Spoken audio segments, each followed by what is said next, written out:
Ok, entonces, ¿en qué habíamos quedado? Habíamos estado viendo este problema, ¿sí? El problema de las perforaciones en esta placa de circuito, ¿sí? Y escribimos a grandes rasgos, ¿sí? Un algoritmo que al final terminaba tomando algo del orden de, habíamos dicho, 6 por K, era 6K por K más 1 factorial pasos. ¿Sí? Ahora, vamos a ver un concepto, ¿sí? Que nos va a permitir simplificar un poco esta escritura, así como yo le había dicho, que al final ese 6, por ejemplo, lo puedo sacar. No, no me interesa que esté ese 6 ahí. ¿Sí? En términos prácticos, un ponderador ahí no me cambia, digamos, los tiempos de ejecución en gran medida. ¿Sí? A medida, si cae muy grande, tomar esto, que va a ser un número grande, y compararlo con una multiplicación por 6 no va a hacer mucha la diferencia, ¿sí? Digamos, en orden de magnitud. ¿Sí? No va a cambiar mucho, de hecho se va a mantener el mismo orden de magnitud. ¿Sí? Bueno, más aumenta en 1, pero tampoco va a ser la gran cosa. ¿Sí? Entonces, nos vamos a enfocar solamente, digamos, en la parte que sigue teniendo este número K. Ahora, este número K que simbolizaba, en esta parte decíamos que K es, de hecho, K más 1 era el número de agujeros que había que hacer.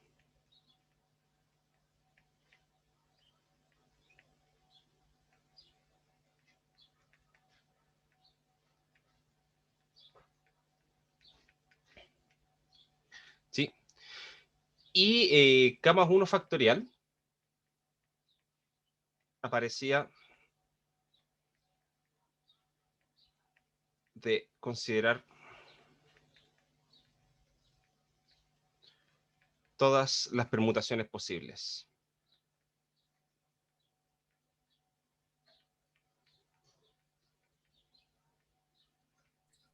Profe, ¿Sí? le faltó el cuadrado. Al cuadrado. Sí, el cuadrado estaba aquí, ¿o no? Sí, Perfecto, gracias.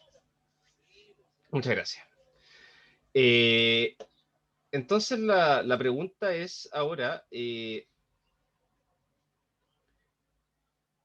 ¿cómo hacemos esto un poco más, o de qué forma formalizamos todo esto? ¿Sí? Entonces vamos a dar un par de definiciones que nos van a ayudar para poder tratar, digamos, esta cosa de los tiempos de ejecución de un algoritmo, tratarlo de una forma un poquito más matemática y que tenga sentido esto de sacarle las constantes y ese tipo de cosas. ¿Sí? Entonces, definición. Vamos a considerar f y g definidas desde algún dominio D a valores en R+, dos funciones.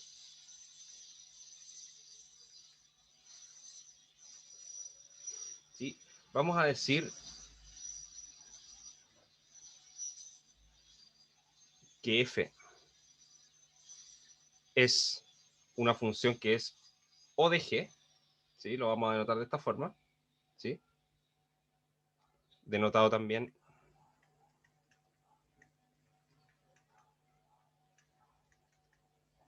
como f igual a O de G.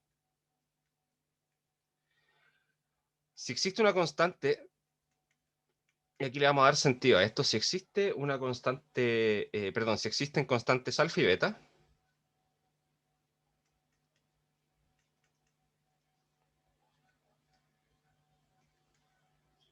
mayores que 0, tales que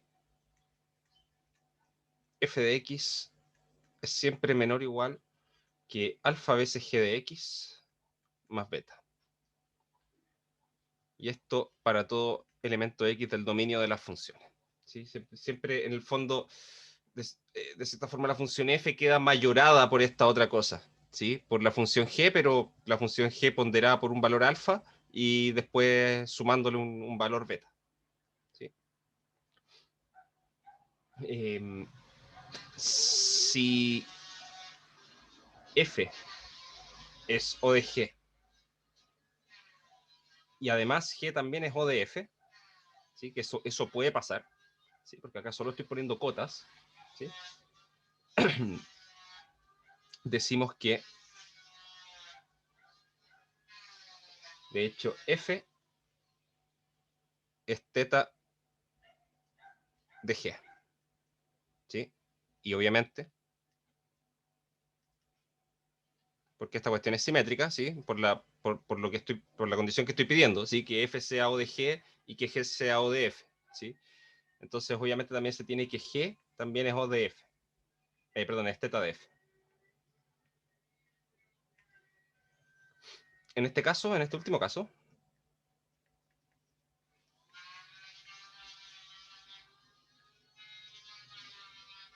decimos que F y G, y aquí es donde esta idea se va a entender un poco más, ¿sí? Digamos, esta parte de la definición, que es cuando ya le ponemos un poco de nombre a esto, nos va a dejar un poquito más claro qué es lo que estamos escribiendo acá abajo, ¿sí? Decimos que, en este último caso, decimos que F y G tienen el mismo orden de crecimiento.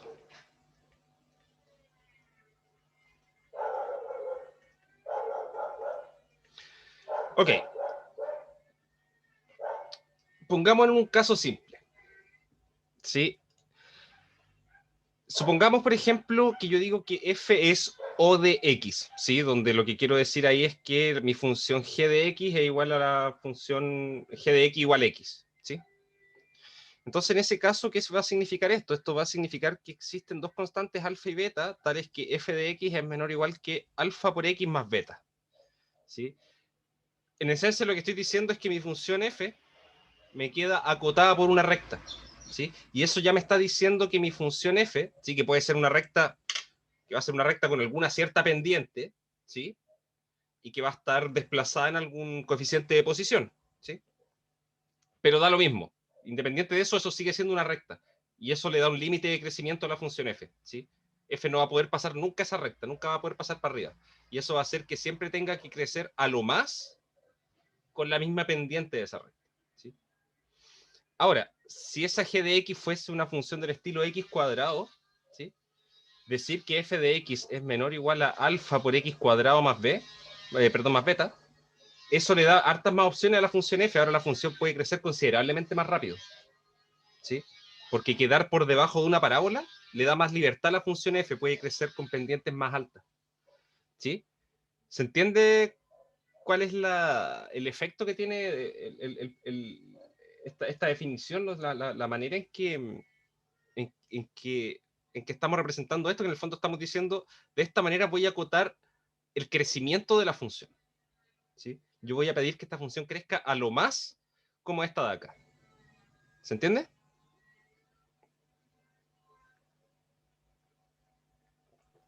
Me está costando un poquito, profe. Ya. Sí, a ver, es que la idea es que en términos prácticos, cuando yo comparo dos funciones mediante esto, no me importa mucho si es que esa función está distorsionada o si está desplazada verticalmente.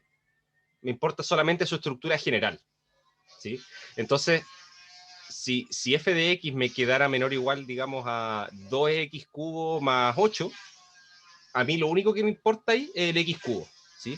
Porque ese x cubo me está mostrando cuál es la libertad que tengo para esta función f para poder crecer, ¿sí? Porque es finalmente esa función x cubo la que controla, digamos, las pendientes, ¿sí? Esa es más o menos la idea. ¿Como cuál teorema?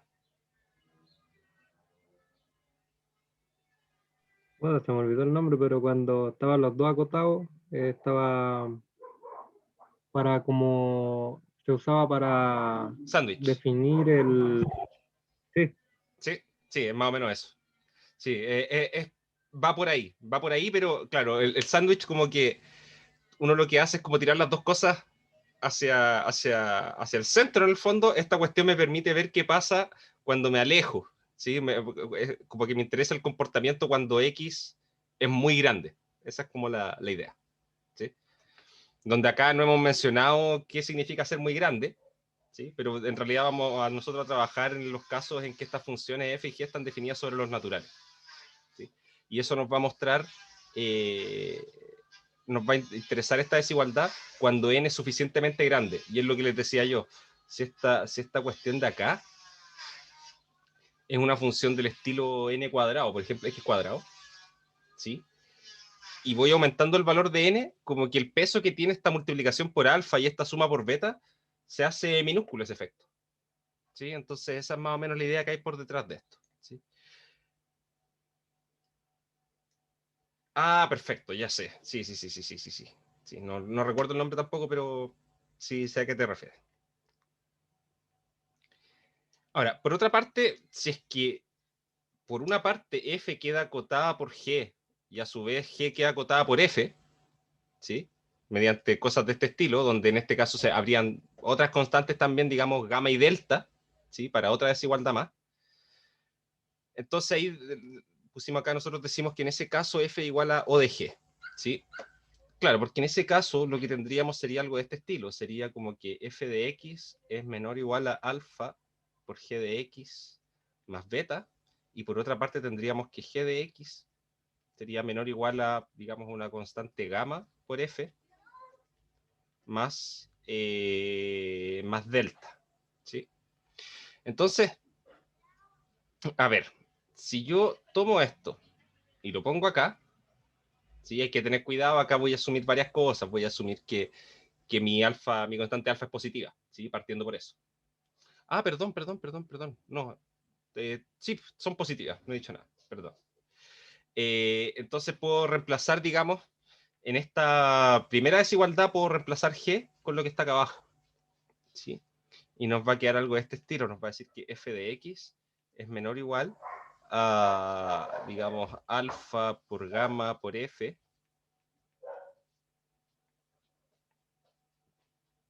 y acá vamos a tener más, más alfa por delta más beta, algo de ese estilo, ¿sí? Y esta cosa de acá, de cierta forma es decir, que recupero de cierta forma el hecho de que f es O de f, ¿sí? O sea que f es comparable con sí misma, ¿sí? Que eso siempre es cierto, ¿sí? Que eso basta con poner esta desigualdad con alfa igual a 1 y beta igual a 1, y ahí siempre se tiene que f de x es menor o igual a f de x. Pero si se fijan, lo que logré acá juntando estas dos cosas fue recuperar ese hecho, pero pasando por la función g, ¿sí? Y de cierta forma puedo hacer lo mismo con la función g, ¿sí? Entonces estas dos cotas que se están formando en estos dos casos, lo que hacen es mostrar que f y g de hecho están creciendo a la misma velocidad, ¿sí? Entonces, ejemplos.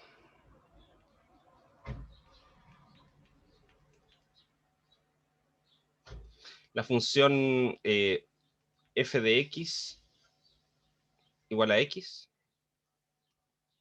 g de x igual a x cubo, ¿sí? Aquí se tiene que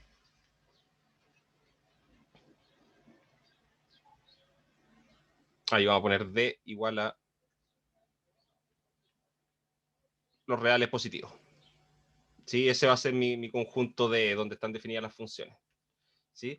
En este caso, lo que tenemos es que la función f es una función O de g, ¿sí? Porque,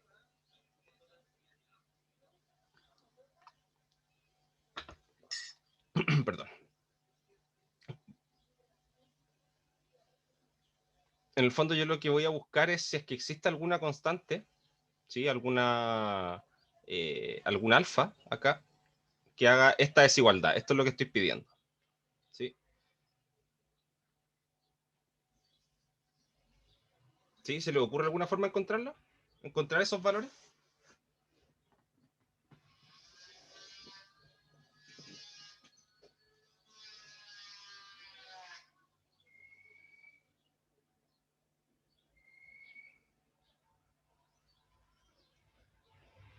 O lo podemos hacer incluso, a ver, una forma de hacerlo es tratar de encontrar el mínimo entre x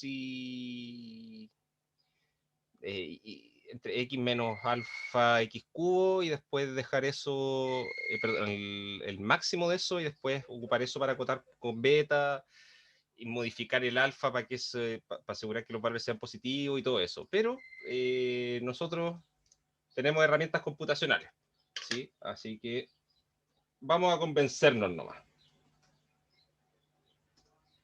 Denme un segundo, estoy abriendo acá.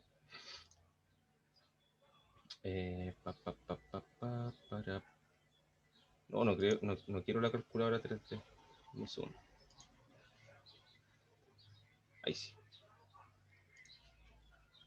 Entonces, denme un segundito, voy a hacer un par de dibujitos acá. Necesito esto, necesito X cubo. Y voy a poner acá un deslizador.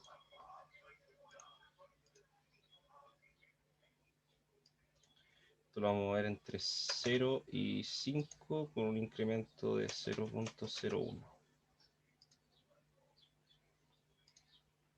Y esta función va a ser esto más A.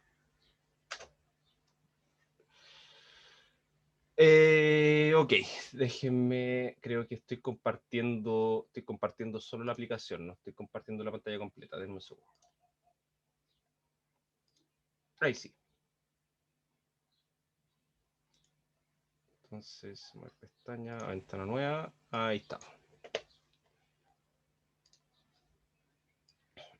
Ya, ahí ¿qué tengo? Tengo la función f de x igual a x. Tengo la función x cubo que le puse acá x cubo más a, ¿sí? Que en el fondo ese a representaría el beta que estamos buscando nosotros, ¿sí? Y nada, pues en realidad yo dije que estoy viendo los reales positivos, así que tengo que ver acá solamente en este lado del gráfico, ¿sí? Claro, si se dan cuenta, sí, es obvio, después desde x igual a 1 en adelante, x cubo es más grande que x, ¿sí? El problema que estamos teniendo es acá al principio, ¿sí? Pero ahí si yo voy aumentando este valor de este número A, que es el beta que representa ya, lo que estoy haciendo es moverla verticalmente. Así que ya cuando tomo, a ver, ¿cuánto será más o menos esto? 0,38 ya estoy bien. ¿Sí? 0,4 ya me pasé para arriba. ¿Sí? Y perfecto. ¿Sí? Ahí me sirve. Ahí yo puedo decir que en realidad la función x cubo más 0.5 es siempre mayor o igual que la función x. ¿Sí? Cuando considero los reales positivos. ¿Sí? Entonces esta desigualdad sería cierta tomando... Exacto. Sí, y eso es lo que yo estoy pidiendo, porque mi dominio son los reales positivos. ¿Sí? El dominio que fijé acá para las funciones. Entonces tomando alfa igual 1 medio y beta, perdón, alfa igual 1 y beta igual 1 medio. ¿Sí?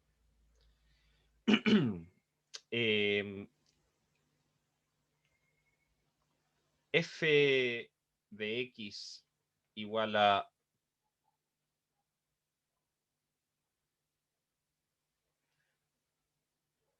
voy a poner esto en general.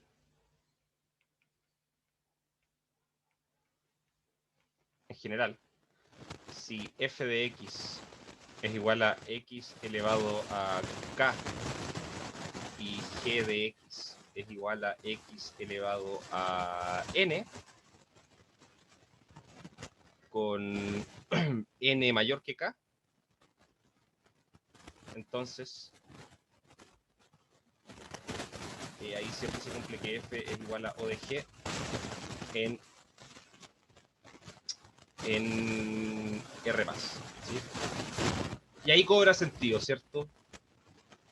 Nosotros sabemos que una potencia, mientras más, digamos, una función que a x le asigna un x elevado a k, mientras más grande sea k, más rápido crece esa función, ¿sí?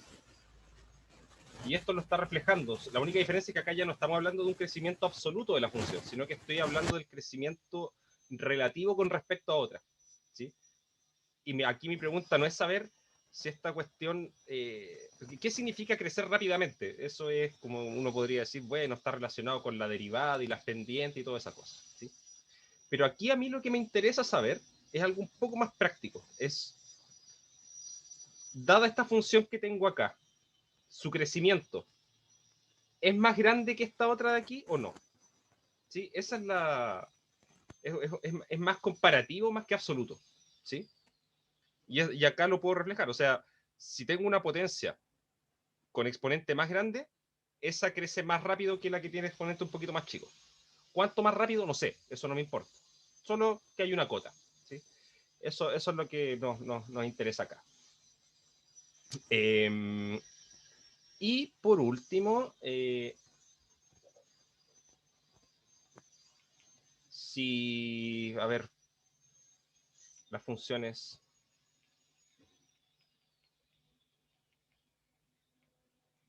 Las funciones f de x igual a x y g de x igual a, no sé, 3x más 5, tienen el mismo, ¿cómo le puse en antes? Me acuerdo el término en inglés, orden. El mismo orden de crecimiento. ¿Sí? Y ojo acá, si bien la segunda función tiene una pendiente más alta, ¿sí? Lo que uno podría relacionarlo con que está creciendo más rápido, eso no es así, ¿sí? Sino que el tema es que... sí, dime. Profe, en el punto anterior no entendí muy bien por qué era igual al orden de G, F igual al orden de G. Vamos a anotarlo, vamos a anotarlo. ¿Sí? Voy a mostrarles por qué, porque se dan las dos desigualdades. ¿Sí?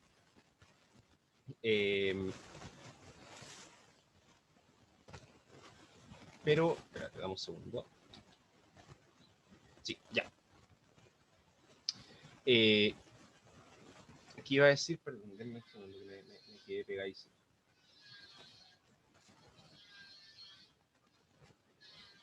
Ya. Ah, sí. La pendiente, de cierta forma, me está mostrando como que crece más rápido, pero en realidad no. ¿Sí? Porque el tema es que las dos son funciones lineales. ¿Sí? Como que me importa acá más la forma de la función, más que si está ponderada por algún número o no. ¿Sí? Entonces, veamos los dos casos. ¿Sí? F igual a O de G, ya que F de X es menor o igual que alfa por G de X. Y acá, bueno, voy a ser bien estricto con un detallito, ¿sí? Un detallito, ¿sí? Que lo voy a mencionar después. ¿Sí? Que va a ser una cuestión que nosotros vamos a ocupar en la definición, porque en realidad nos vamos a dar cuenta que da más o menos lo mismo, ¿sí? Que no calza exactamente lo que voy a decir ahora con la definición que entregué arriba, ¿sí? Pero voy a hacerlo como observación para que se den cuenta que en realidad eso no cambia en absolutamente nada las cosas.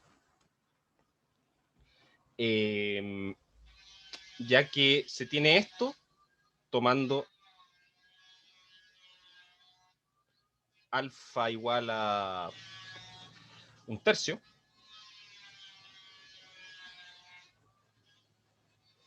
y beta igual a 0. ¿Sí? Porque en ese caso, ¿qué va a pasar? Voy a tener que un tercio de G más 0, ¿sí? Esto es simplemente X más 5 tercios, ¿sí? Y eso es mayor o igual que X, que era igual a F de X, ¿sí? Así que estamos bien, ¿sí? ¿Ya? Entonces, al menos F a lo más crece tanto como la función g, que es 3x más 5. ¿Sí? Y para el otro lado, que g es igual a O de f, esto es cierto ya que g de x es menor o igual a alfa por f de x. Voy a poner otras letras acá, vamos a poner gamma y delta. Gamma por f de x más delta, donde en este caso vamos a tomar, puedo tomar alfa igual 3 y beta igual 5, en cuyo caso se alcanza la igualdad, de hecho.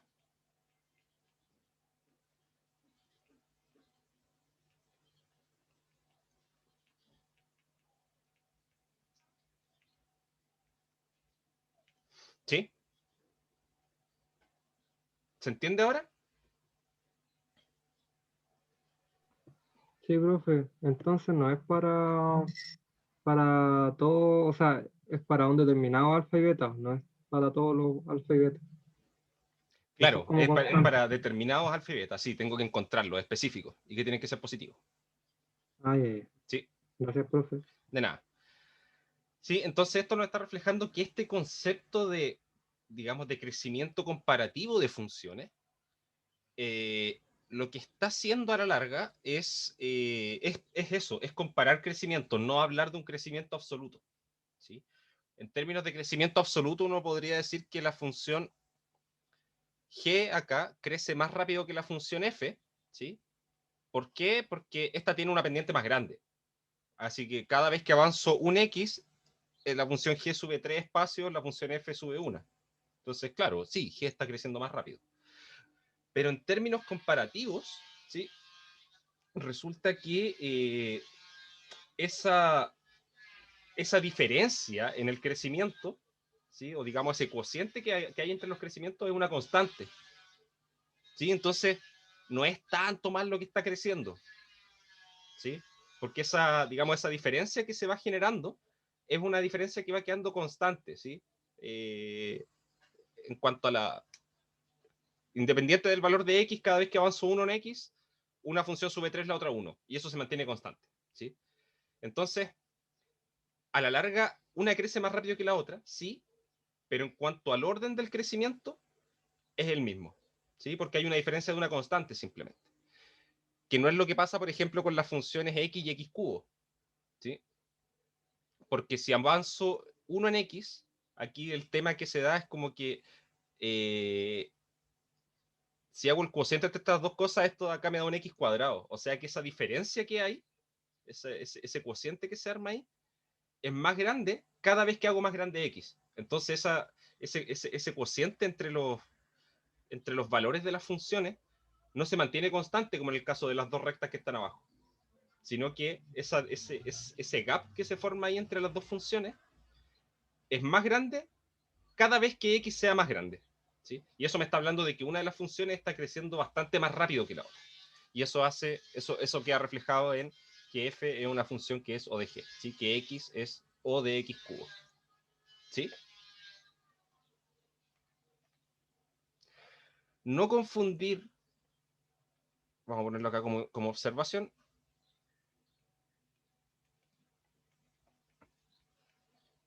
no confundir con la notación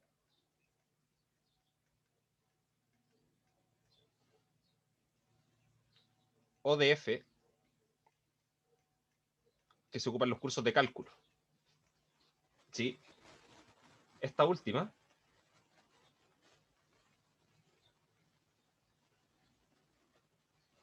representa comportamientos asintóticos.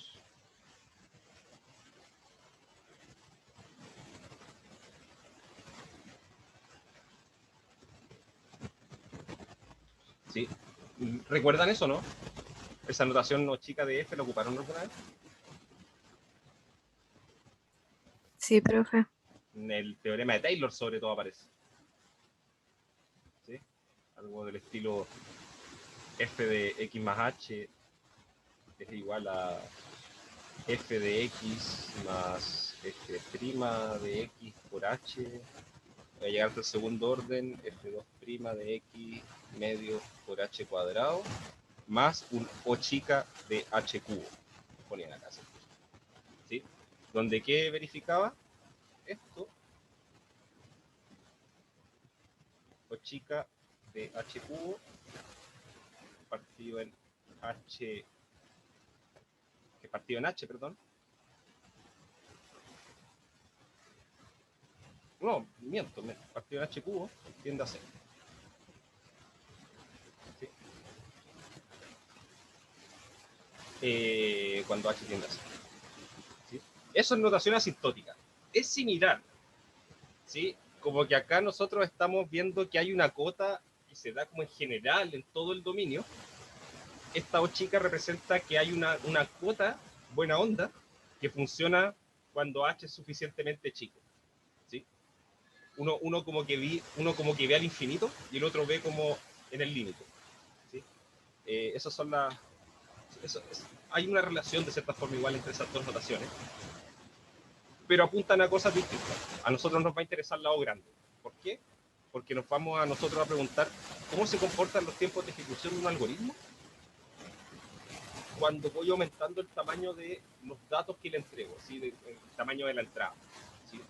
¿Cómo aumenta el tiempo de ejecución, por ejemplo, en el caso de la... Ahí, ¿aló? ¿Ahí sí? Sí, que está medio malo el conector del micrófono. Gracias.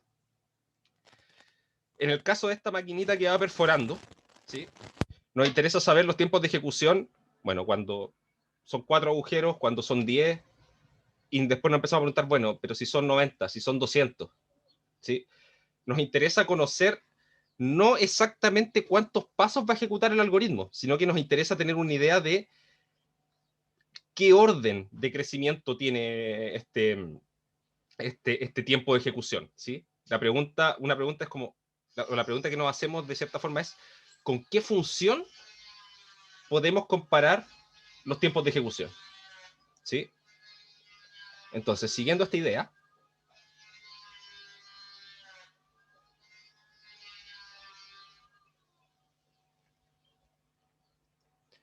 podemos decir que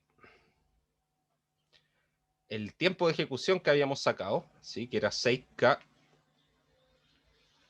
por K más 1 factorial al cuadrado, es O de K por K más 1, no, de hecho, perdón, olviden eso. Esto es O de K por K por K más 1. Ah, K por K factorial cuadrado, perdón. Sí. Voy a detallar eso después de que hagamos una pequeña pausa. ¿Ya? Pero la idea principalmente acá es que como a mí me interesa el comportamiento cuando K es suficientemente grande, ¿sí? Yo podría decir, bueno, si K es suficientemente grande, poner K por K más 1 factorial al cuadrado, o poner K por K factorial al cuadrado, la diferencia es mínima. ¿Sí? Da más o menos lo mismo, no hay una gran diferencia en esos valores. ¿Sí? O más claramente, si es que pongo K más 1 factorial al cuadrado y en vez de poner un K acá afuera multiplicando, pongo un K más 1. Eso no cambia absolutamente nada para valores suficientemente grandes de K. ¿Sí? No hay una diferencia sustancial. ¿Sí? Entonces, eso es lo que está reflejando esto. La multiplicación por 6, lo mismo. ¿Sí? Entonces, nos quedamos con esto que es más simple de entender. ¿Sí? Es más simple de tener una idea del crecimiento de esto, ¿sí? Más que tener una fórmula completa contándome la cantidad total de pasos. ¿Sí? Eso. ¿Sí? Vamos a hacer una pausa. A ver, son las 10:54. Vamos a seguir a las 11:10. ¿Ya? 15 minutitos. Ahí seguimos viendo estos temas de los tiempos de ejecución de los algoritmos. Entonces, como les decía, este asunto del conteo de pasos, ¿sí? Que ahora ya lo podemos representar con esta notación asintótica, ¿sí?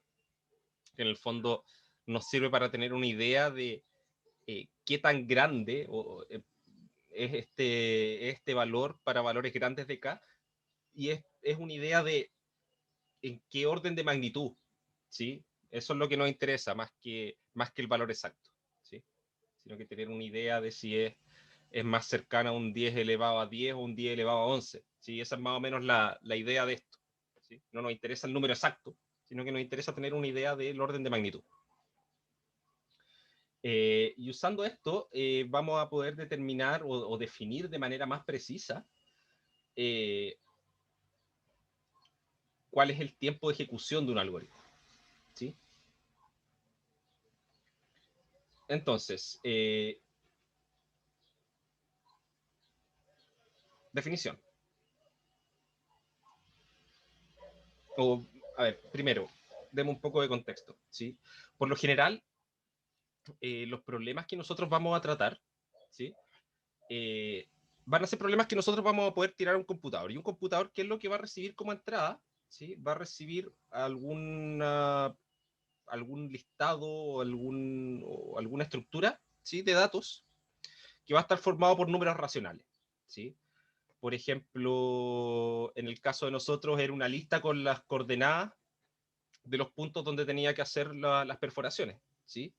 Eso de ahí nosotros podíamos pensarlo como que va a ser una lista de números racionales, ¿sí? Donde los números impares representarían las coordenadas X, los números, las entradas impares corresponden a las coordenadas X, las entradas pares a las coordenadas Y, ¿sí? Entonces tengo una lista bien larga, ¿sí? Con 2K más 2 números, ¿sí? Todos racionales, ¿sí? Y como vamos a estar pensando que esto se va a ejecutar en un computador, vamos a pensar en que son las representaciones binarias de estos números racionales, ¿sí? Entonces, en ese sentido, podemos definir lo siguiente.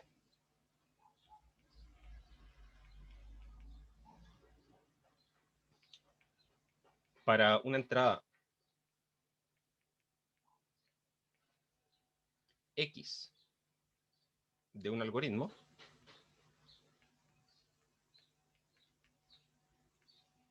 definimos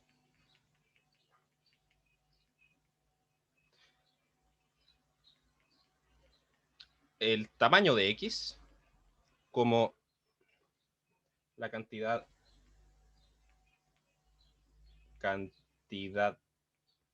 de bits necesaria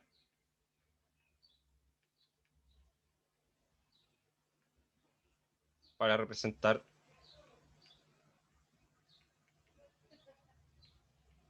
X en binario, ¿sí? En el fondo acá ya estamos hablando un poco de este asunto que vamos a trabajarlo, vamos a mencionarlo unas cuantas veces entre medio, ¿sí? Que es la codificación, ¿sí? Vamos a nosotros a pensar que todas las cosas que están hechas acá están hechas en binario.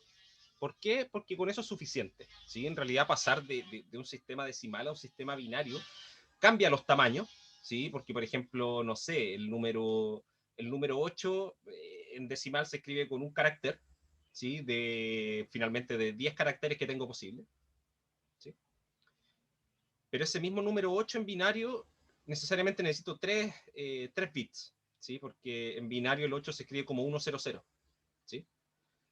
Y claro, los números van creciendo rápidamente en su tamaño, ¿sí? De hecho, el 16 ya necesita 4 bits, el 32, que sigue teniendo 2 dígitos, ya necesita 5, ¿sí? Pero hay una especie de trade-off ahí, ¿sí?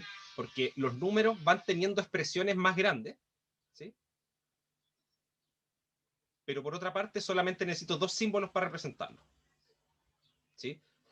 Ahora, si yo trabajase en decimal, el almacenamiento que necesito es menor, pero necesito tener un registro de más dígitos posible, ¿sí? Entonces, los algoritmos tienden a volverse más complejos porque hay que analizar más casos, ¿sí? Hay que analizar 10 casos posibles para cada posición del número, ¿sí? porque el computador no va a entender el número como un número en sí, sino que lo va a entender como una secuencia de caracteres, ¿sí? Entonces, por ejemplo, el número 8, si es que el computador lo lee, así como tal, como 8, si es que trabajas en decimal, tendría que tener para cada una de las 10 posibilidades para ese elemento, ¿sí? Que si bien está leyendo el 8, entonces, bueno, va a decir, como tengo un 8, tengo que hacer esto, ¿sí? Pero si en esa posición hubiese un 3, tendría que hacer otra cosa quizás. Y tendría que haber una ramificación de 10 instrucciones distintas, dependiendo de lo que está leyendo en esa posición, ¿sí? Lo que hace que el algoritmo sea más complejo, ¿sí? Como que se esparce más de cierta forma, ¿sí? En cambio, en binario, para cada posición hay solamente dos opciones, ¿sí? Dos instrucciones posibles, ¿sí? Así que la ramificación es más acotada, pero el tamaño de la entrada es más grande, ¿sí? Entonces, esas dos cosas al final se compensan. Y nosotros decidimos finalmente pensar que todo esto está en binario porque, bueno, los computadores funcionan así. Entonces, es como la representación más fiel a la máquina a la cual vamos a estarle alimentando estas cosas, ¿sí? Entonces, por eso decidimos trabajar en binario. Ahora, ¿cómo se puede representar un racional en binario? ¿Alguna idea? Porque finalmente un número natural cualquiera se puede representar en binario sin mayores problemas.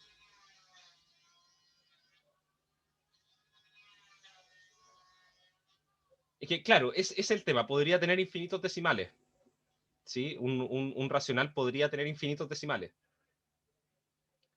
Por ejemplo, yo podría pensar en el número 1.6. La pregunta es, ¿cómo lo represento 1.6 periódico? ¿Cómo lo represento en binario? Y de hecho le voy a poner un signo acá.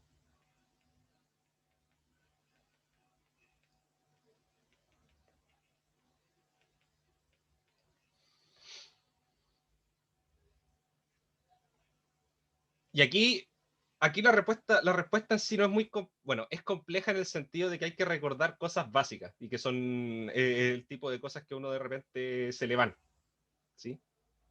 Acá no hay una única forma de hacerlo. Les pregunto si se le ocurre alguna forma.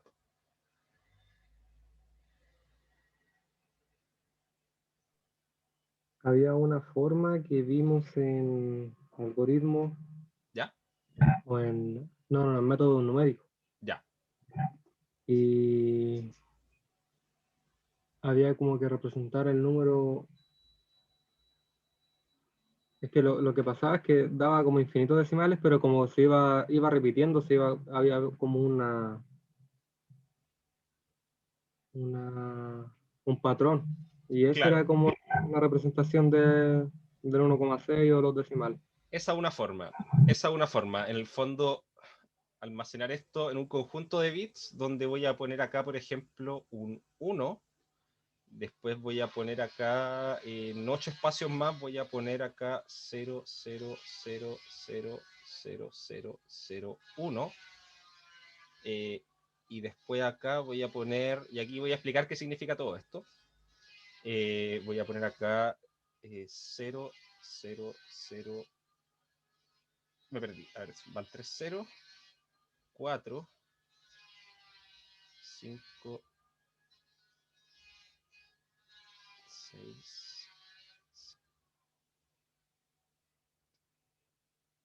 8. Creo que esto es, a ver, no, mentira.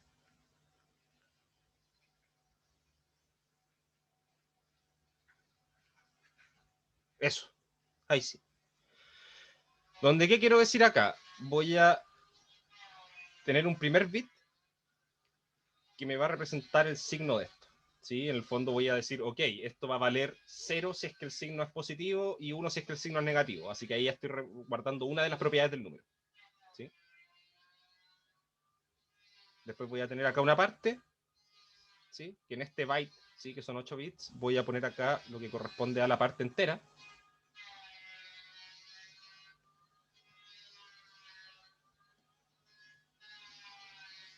Y aquí voy a representar el decimal.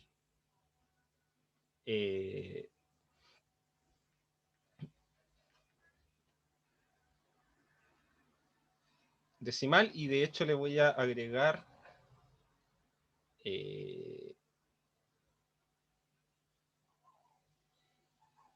Voy a ponerlo así. En realidad esto tendría que hacerlo con un poco más de cuidado. ¿Sí? Pero finalmente esta es una forma de representar, ¿sí? Y esta estructura me va a permitir representar cualquier número que sea un decimal periódico, con signo, ¿sí? Técnicamente acá los computadores lo que hacen es, digamos, para la parte entera, ¿sí? Un número que probablemente lo han escuchado, un número de 32 bits, un número de 16 bits. No sé si han escuchado esos conceptos computacionales. Sí, que aparecen mucho en los Sí, lenguajes de programación, de hecho. Finalmente, cuando uno está trabajando numéricamente en un lenguaje de programación, típicamente hay dos tipos de enteros, ¿sí? Están los enteros de 32 bits y los enteros de 32 bits con signo. O sea, perdón, sin signo, ¿sí? Que en el fondo serían naturales, ¿sí? Y ahí lo que hace es que, claro, cada número tiene 32 bits para su representación, lo que permite armar números bastante grandes, ¿sí? Pero, si tiene que ser con signo, se reserva el primer bit, el de más a la izquierda, ¿sí? Para almacenar el signo, simplemente. Y eso hace que me reduce a la mitad la cantidad de números que puedo representar, porque ahora me queda un bit menos para representar números, ¿sí? Aquí lo que estoy haciendo es como que estoy guardando un bit aparte, es el sistema de punto flotante. Claro, exacto, ¿sí? Y acá lo que estoy haciendo es esto. De hecho, acá yo podría agregar otras cosas, ¿sí? Podría reservar 8 bits acá entre medio, entre estos dos bloques, para anotar los decimales que tenga esta cosa, ¿sí? La representación en binario de la parte decimal acá, que no sea periódica, y después poner la parte periódica. Esa otra forma, ¿sí? Otra forma que yo podría representar esto es decir, bueno, esto es lo mismo que menos 16 novenos, ¿sí? Esa es la representación fraccionaria, ¿sí? Entonces yo podría poner acá un bit para el signo, después escribir el número 16 en binario. A ver, 0, 1, 2, 3, 4, sí, ese es el 16 en binario. Y después acá agregar el 9 en binario. Esto es 0, 0, 0, 0, 1, 0, 0, 1. ¿Sí? Entonces acá fíjense que el asunto es un poco distinto, ¿sí? De hecho, las dos representaciones no son exactamente iguales, pero son dos representaciones, ¿sí? Y que sirven.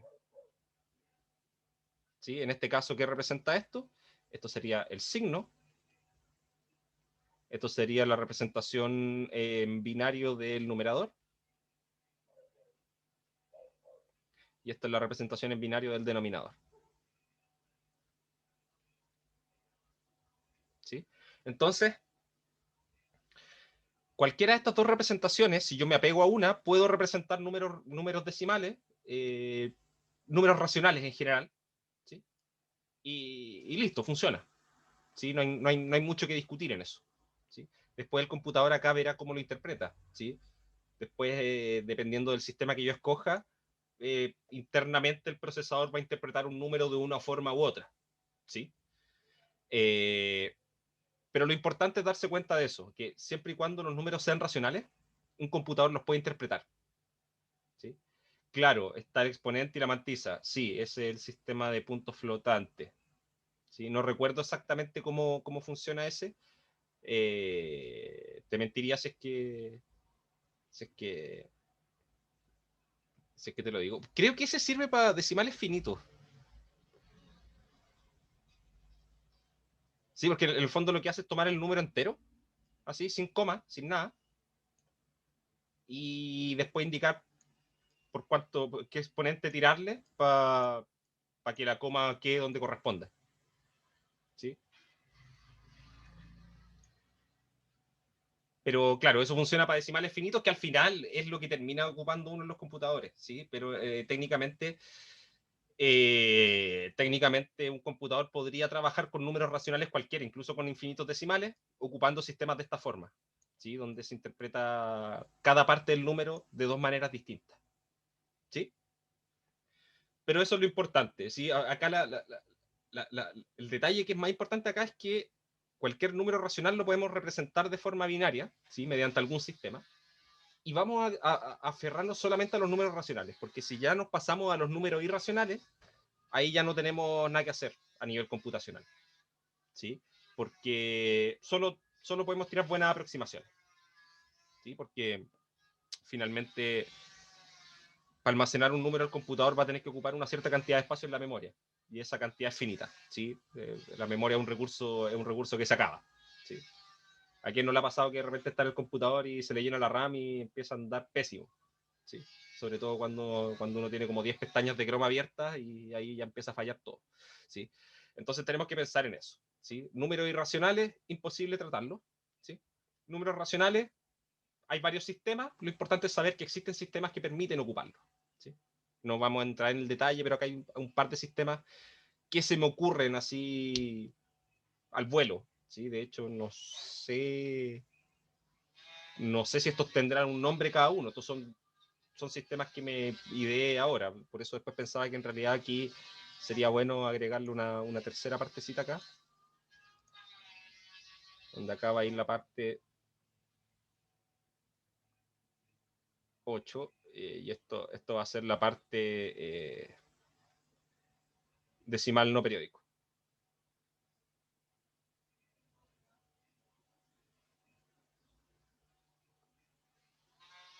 ¿Sí? Ahí sería como la representación completa.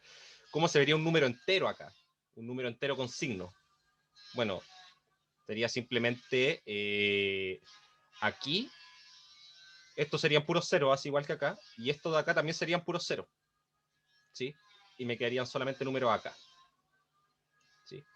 Y aferrándose más a cómo funcionan en realidad estas cosas, lo más típico es que en realidad este primer bit, el que almacena el signo, de hecho no es un bit aparte, sino que es parte de este byte que está en la parte entera, ¿sí? Iría como acá en realidad,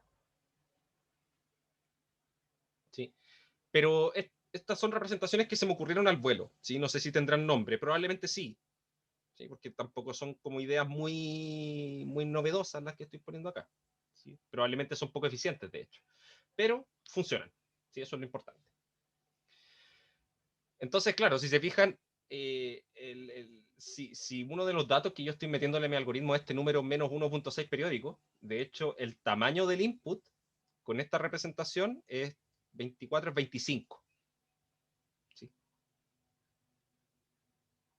Y ese va a ser el tamaño de esta representación para una gran cantidad de números, ¿sí? E incluso este sistema se puede hacer un poco dinámico si es que yo voy necesitando más números, ¿sí?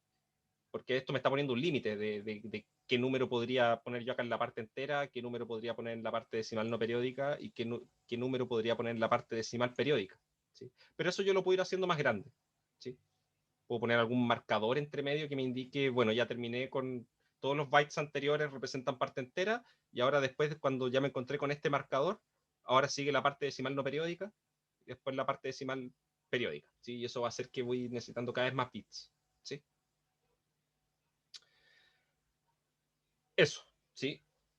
Entonces, como definición ahora ya vamos a definir ya formalmente lo que es el tiempo de ejecución de un algoritmo o la complejidad de tiempo de un algoritmo. Entonces vamos a tomar a un algoritmo que acepta entradas de algún conjunto X. ¿Sí? Esto es bien teórico, ¿sí? Tengo un algoritmo y que como entrada recibe elementos de este conjunto X. Y sea f una función que va a estar definida sobre todos los naturales a valores nr+. Entonces, si existe una constante alfa mayor que 0,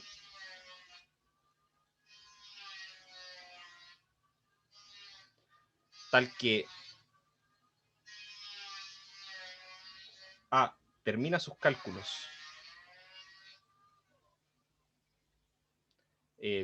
porque puse termina sus cálculos, o voy a mencionarlo de otra forma, termina su ejecución,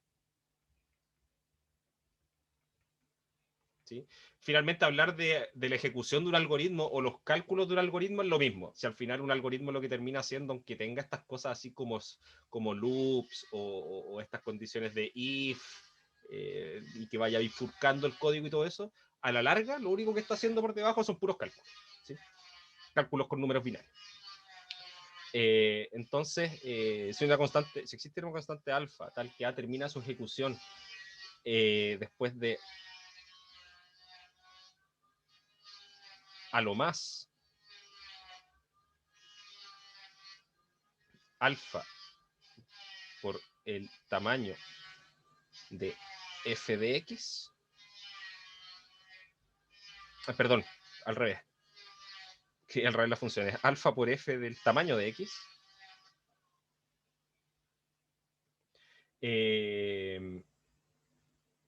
pasos elementales, ¿sí? ¿A qué nos referimos con pasos elementales? Lo que mencionábamos la semana pasada. Operaciones de sumas, operaciones de multiplicación, comparaciones, asignaciones de variables, todo ese tipo de cosas. Esos son pasos elementales, que son en esencia las cosas básicas que puede hacer cualquier procesador, ¿sí? Después de lo más tantos pasos elementales, ¿sí? Para cada input,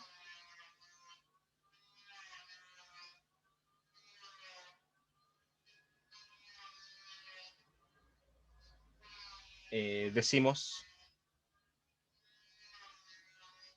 que el algoritmo A corre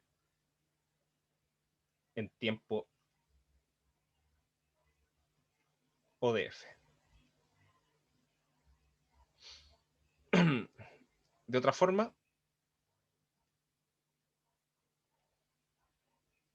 también podemos decir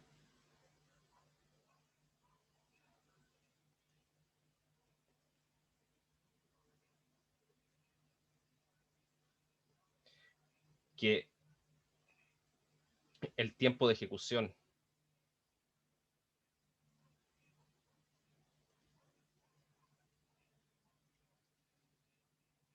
o la complejidad de tiempo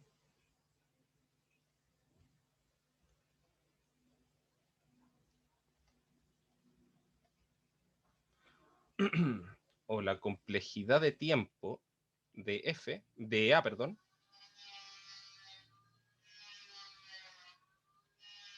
es ODF, ¿sí? Entonces, ¿cuál es la idea acá? Un algoritmo va a correr en tiempo ODF, sí, independiente de la entrada que yo le dé al algoritmo, ¿sí? Va a pasar lo siguiente, yo calculo, tomo esa entrada, ¿sí? La codifico en binario y calculo el tamaño de eso, ¿sí? Si es el tamaño de la cantidad de bits que ocupo, ¿sí? El tamaño de esa entrada ya codificada en binario, yo la meto dentro de la función f, y mi algoritmo termina en a lo más alfa por f de ese número, ¿sí? Entonces voy a decir que el algoritmo corre en tiempo f, ¿sí? Esto tiene que ver mucho con lo anterior, ¿sí? Porque fíjense que en el fondo estoy despreciando esa constante, ¿sí? Y me quedo solamente con f, ¿sí? Y la función f, que ahora está definida sobre los naturales, lo que hago es evaluarla en el tamaño de la entrada, donde esta entrada va a estar codificada en binario, ¿sí? ¿Se entiende la idea?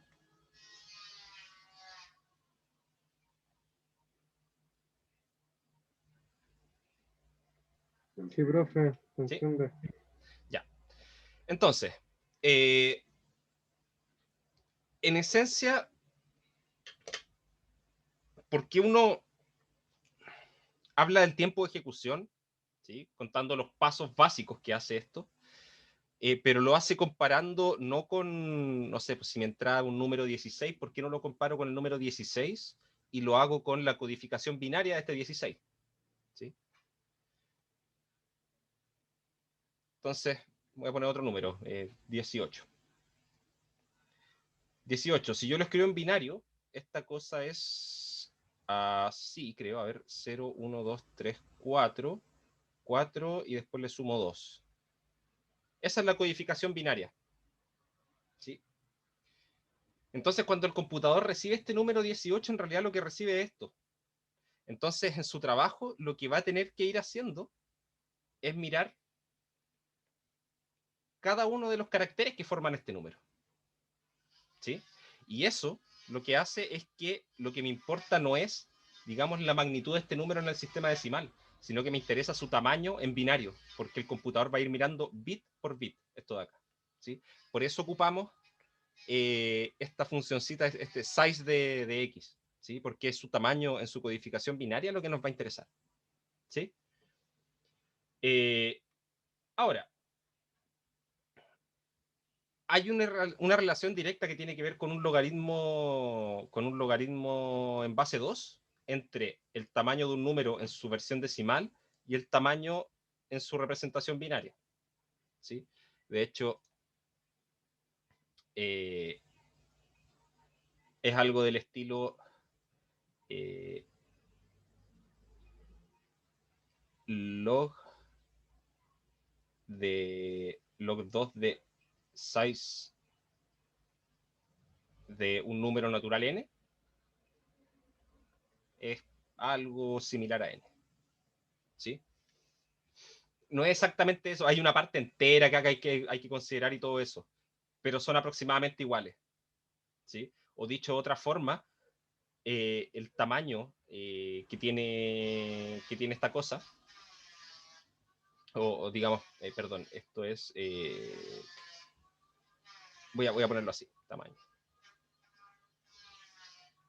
tamaño de n en decimal. Eso es lo que quería decir, perdón. ¿Sí? Sí, como que el tamaño de este número en decimal, es decir, la cantidad de dígitos que tiene, es más o menos el logaritmo en base 2 de su tamaño en decimal, perdón, en binario, ¿sí? de su representación binaria. ¿Sí? Y esto no es difícil de verificarlo, tiene que ver con esto de que en realidad cada una de estas posiciones me representan potencias de 2. ¿Sí? Por eso aparece un logaritmo en base 2. ¿Sí? Entonces, por ejemplo, acá en el 18, esto es tamaño 2. El tamaño de esto es 5. Logaritmo en base 2 de 5 es un poquito más que el logaritmo en base 2 de 4. Y es un poquito más que 2. Es 2, algo. ¿Sí? Entonces, este 2, algo es parecido a este 2 de acá. ¿Sí? Eso es en esencia lo que estoy diciendo acá. ¿Ya? Pero eso, vamos a ver que en realidad después, en términos prácticos, dada esta conversión que está aquí, no nos va a generar mucha diferencia trabajar con un sistema decimal o con cualquier otro sistema numérico o trabajar en binario, ¿sí? Porque hay una conversión que nosotros sabemos ahí que cambia las cosas en un tamaño que es logarítmico, ¿sí? Pasando de un lado hacia el otro y, digamos, exponencial yendo hacia el otro lado, ¿sí? En el fondo después sería un 2 elevado a algo, ¿sí? Y en este caso sería, si tomo el tamaño de este 18, que es 2, y tomo 2 elevado a 2 en ese caso, ¿sí? 2 elevado al tamaño de esto, me da 4, que es casi lo que está acá en la representación binaria. ¿Sí? Hay una diferencia de 1 en tamaño. ¿Sí? Eso no es tan terrible. ¿Sí? Y eso pasa en general. ¿Sí? Eso. No sé si hay alguna consulta, si no, lo dejamos hasta acá y ya la próxima clase vamos a hablar un último detalle sobre esta cosa de los tiempos de ejecución que tiene que ver con ya hablar de cuando algo es, cuando un algoritmo corre, perdón, en tiempo polinomial, ¿sí? Que van a ser los algoritmos que más nos van a interesar, y que mezcla un par de cositas, ¿sí? Como que habla de esto de acá, pero también nos pide que en la memoria donde voy almacenando mis cálculos, voy a estar ocupando también una cantidad acotada por un polinomio de bits. ¿Sí? La idea es no ocupar, la idea es que el algoritmo no vaya saturando la memoria. ¿Sí? Esa es más o menos la idea. ¿Sí? Y vamos a ver que ese tipo de algoritmos son los que nos van a interesar y van a ser los algoritmos que vamos a estudiar de ahora en adelante. ¿Sí? Pero vamos a detallar eso en la próxima clase y ya partiríamos con algunas cositas sobre grafo. ¿Sí? Y vamos a estudiar ya de lleno algunos algoritmos. Quizás veamos un algoritmo, digamos, un poco más eficiente para este problema que ya vimos, ¿sí? El de las plaquitas. O algún algoritmo de ordenamiento, ahí tendríamos que ver. ¿Sí? Pero vamos a ver unos cuantos ejemplos antes de, yo creo mejor, antes de meternos a los grafos, ¿sí? De lleno. La primera evaluación, en teoría, dada la planificación que tengo, ¿sí? la que mandé al jefe de carrera y que necesito que me confirme las fechas, la idea sería la semana esta segunda semana de clase, la semana del 19 de abril, yo les estaría entregando el tema a ustedes para su primera presentación, ¿sí? Ahí vamos a ver cómo lo vamos a hacer, ¿sí? Yo creo que eso lo podemos conversar, para ver qué prefieren ustedes, si prefieren hacer una presentación en conjunto y después separarse las partes y presentarlas, ¿sí? O bien cada uno preparar sus cosas por separado, ¿sí? Eso lo vamos a tener que conversar, yo creo que ya la próxima semana, para ver si es que tengo que ver un tema grande o dos temas chiquitos, ¿sí? Así que esa semana, 19 de abril, les estaría entregando el tema de las presentaciones y en semana 8, que esos 4 semanas después están pensadas las primeras presentaciones. Entonces, eso es 1, 2, 3, 4, que sería justo la semana del 17 de mayo, que esa semana no hay clase, ¿sí? Así que en ese caso la presentación sería la semana del 24, la semana del 24 de mayo. ¿Sí? Eso les daría una semanita más para preparar todo. ¿Sí? Sí, profe, gracias. De nada. Ok, Profe, sí, dime. en teoría entonces ahora no hay ayudantía, ¿cierto? No, no hay ayudantía. Ya, Ya, eso. Y como le había dicho, dependiendo de cómo se vayan dando las cosas, de repente vamos a quizá permutar algunos de los bloques, ¿sí? En vez de hacer, no sé, por ejemplo, en vez de hacer la cátedra hoy día a esta hora, hacerla en la tarde, dependiendo de si me surge alguna cuestión urgente que hacer o algo, pero difícil, ¿sí? Yo creo que la única excepción va a ser por ahí por la semana del 26 de abril, porque de hecho, si todo sale bien, el día 26 de abril voy a estar defendiendo mi tesis. Entonces, entre que defienda y que después voy a querer puro echarme un rato y descansar, probablemente no alcance a preparar bien la clase del 27 para tener la lista en la mañana. ¿Sí? Quizá ahí ese día, el martes 27, hagamos el trueque, ¿sí? Pero eso lo vamos a ir viendo. ¿Ya? Gracias. Ya, entonces los dejo y nos vemos el jueves, entonces, ¿ya? Como les decía, y ya les conté más o menos que vamos a seguir viendo y ahí vamos a ver cómo vamos avanzando, ¿sí? Eso. Nos vemos. Que tengan una buena semana. Chao, chao. chao, profe.